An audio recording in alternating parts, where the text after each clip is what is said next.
We're here today with TIsha Schuller with Colorado Oil and Gas Association. TIsha, thank you for speaking with us.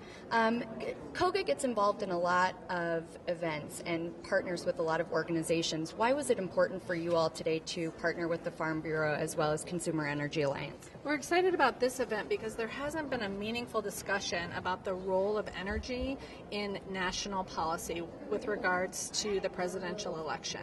So we're excited to bring together business leaders, policymakers, and the candidates for president so that we can have that conversation. What do you hope that guests and viewers who are here today will really take away from this energy summit? I'm just thankful that guests are coming to educate themselves about energy. So much of the energy conversation has become polarized and emotional, and when people take the time to understand how fundamental energy is to our economy, to our prosperity, and how important it is for us to produce it sustainably and locally, I think that people who participate, once that they have invested themselves in learning about this, they'll really be interested in continuing the conversation. And that's all we can hope for, is to have a meaningful conversation about energy. So a lot of the candidates today are pretty aligned in terms of energy policy.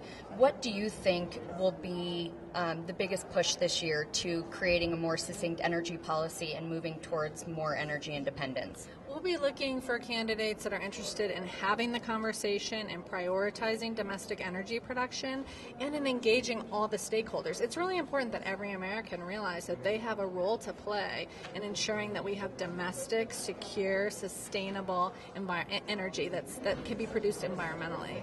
What do you think is the biggest hindrance or the biggest benefit right now with the position COGA's in to help energy policy? Our biggest hindrance right now is simply misinformation. Most people don't even know where their energy comes from. They turn on a light switch, they get in their car, and they don't contemplate, where did it come from? Will we have it in the future? And so we need to help them become educated about that we can get it and we can get it responsibly. Our greatest opportunity is that we have domestic resources here in the United States that we didn't even think were possible 10 years ago. So we have the opportunity to have secure energy. We can get to it in an environmentally responsible way, but we need to be able to have a respectful, engaged conversation about how to do that.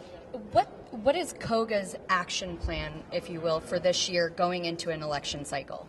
We're focused mostly on educating the public. So pretty much full-time we're doing outreach and education with communities because we realize that the public really doesn't understand the importance of energy, how we get that energy, and that it can be done responsibly. So we're focusing on that. And what do you feel right now is the public's biggest misconception, if you could speak on it? The biggest misperception is that fracking is endangering water and health for the communities within which it's operating, and we want to engage with those communities so they know that hydraulic fracturing is done safely, and it's been done in this state for over 60 years. Newt Gingrich has said he wants to lift the ban on shale development. If he does succeed in winning the nomination, how do you think he'll get past the whole hydraulic fracturing problem? I think that the best thing we can do is engage in the conversation and bring all stakeholders to the table, because there really isn't any group that if you don't spend an hour with them, they don't understand the importance of energy and the importance of domestic energy. So we need to take this out of the realm of being polarized and into the realm of conversation and education. Who are you most excited to listen to today speak and be involved with the Energy Election Summit? I love to see the full spectrum of business leaders in the first panel. I think it's always exciting when you get a diverse representative of many different industries talking about the importance of energy to our economic and to our general prosperity and well-being.